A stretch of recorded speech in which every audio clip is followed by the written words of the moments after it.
The game begins in a rundown subway station. All around me is graffiti and trash littering the floor. I found a ripped piece of note detailing a meeting with a psychotherapist. As I held the paper, I could hear a monstrous growl and a metal plate falling in place next to me. At the other end of the station, I see a shadow of a large creature with devilish horns. When I focused on it, the light sparked to hide the creature's shadow from me. Right after, I heard a phone ringing behind me. A phone booth had suddenly appeared in the middle of the station, but past the station gates was a disfigured person watching me. As I approached it, the light went out and it disappeared. I went inside the ringing phone booth but couldn't interact with it in any way. When I turned around, a disfigured person appeared right behind me. I just stood there shaking as I was cornered in the phone booth, left to its mercy. After blacking out, I found myself inside one of the subway carriages. On the other end of the carriage was a baby stroller. I approached the stroller and started hearing the baby cry. I turned away from the baby to see what else I could find, but I can hear voices whispering in my head. Peeking into the next carriage over, I see a lady with the same baby stroller, but it looked like she had no interest in tending to the crying child. I tried to open the door but couldn't. When I peeked inside again, the lady was gone, leaving just a baby stroller and a crying child. In my cart was an intercom that was making a screeching noise, but after interacting with it, a skinless creature crawled up along the outside of the subway carriage. I could hear it scratching at a window as if it was trying to get in. Finding a briefcase with a candle and a cross, it suddenly took me to a child's bedroom. I tried to leave the room but it was locked. I realized that this was my childhood bedroom. I would also remember how my mother would act weird when it gets dark. I found a note reminding me how mother would punish me and lock me in a room. She was never the same after dad left. When I finished reading the note,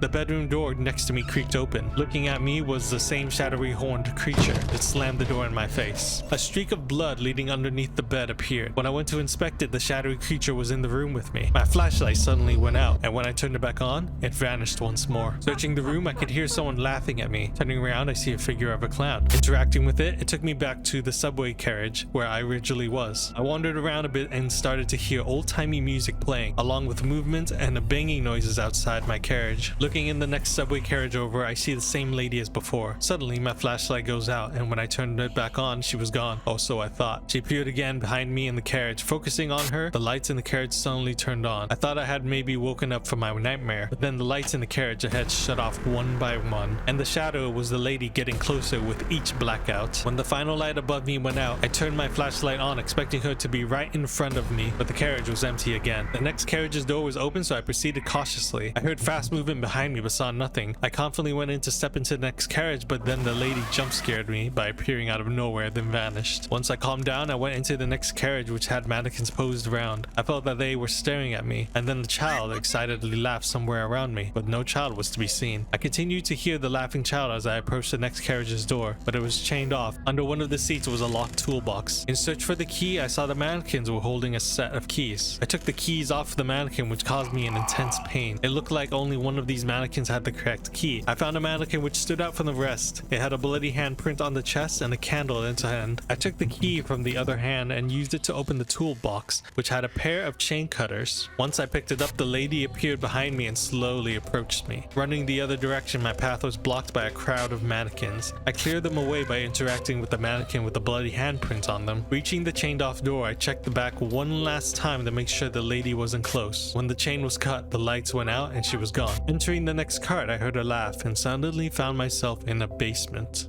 I interacted with a power box, but when I did, I heard a lady screech. Turning around, it was the same lady that's been chasing me, and I realized that it was my mother right before blacking out. I found a note detailing how I used to see monsters in my room, but mother didn't believe me and would lock me in the basement. I also realized that a bike underneath the stairs only appeared when looking at it at a certain angle. Something strange was happening since I was able to enter a different version of the basement when circling underneath the stairs. The basement now had a broken down bookshelf which hid a room behind it. Looking inside, something popped up and I couldn't get a good look at it, but it disappeared. In this alternate version, I found a crowbar by the basement door. With the crowbar, I went back to the original version of the basement and recalled that the extra room past the bookshelf was boarded up. I used the crowbar to open up the room again, only to find where all the mannequins were hidden. Going in the room, I saw a dirty mattress with a locked up chest next to it. It felt like the mannequins were whispering into my ear while in this room. I tried to see if the basement door was unlocked, but it was still shut. Going back down, I see the mannequins were gone and there was a skeleton. happen. Approaching the room, a clown with sharp teeth jump scared me,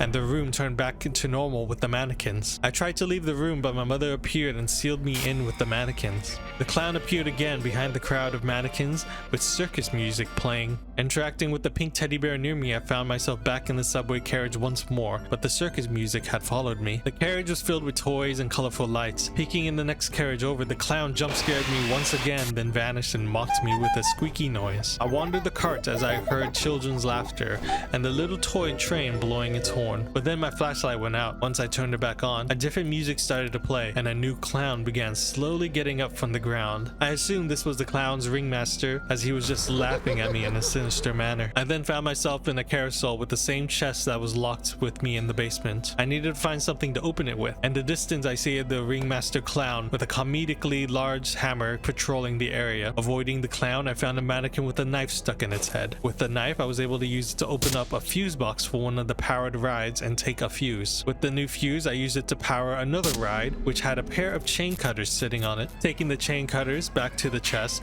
I cut off the locks, but the chest was empty, but only for a moment. Mother appeared in the chest and was suddenly replaced with a skeleton. I was transported again into an old rundown house. The room to my left had Mother sitting on the bed staring at a wall. Checking the other room, I realized that this was my house and it was my old bedroom. After grabbing some rope in my room, the lights went out in the house. I now needed to get a bell from my mother's room. Checking in the room, I see my mother was in the bathroom staring into the mirror. Once I got the bell, Mother was banging her head on the wardrobe. I attempted to sneak past her, but she disappeared. With Mother gone, I set up a trap for her on the stairs. The bell would alarm me of when she triggered the trap. Now all I needed to do was wait. After 3 hours, I heard Mother scream as she tumbled down the stairs. I got out of bed to check and I could see her still body at the bottom of the stairs. I now find myself in the basement again. Mother's body is now hidden inside the large chest with the room filled with mannequins. I then sealed off the room so no one could find it. Reaching the basement door, I once again find myself in the subway carriage. With that, I thought I finally left Mother behind. Out of nowhere, she crawled on the floor straight towards me and scratched my legs as she passed by. She then gave me this chilling warning. Don't look behind you.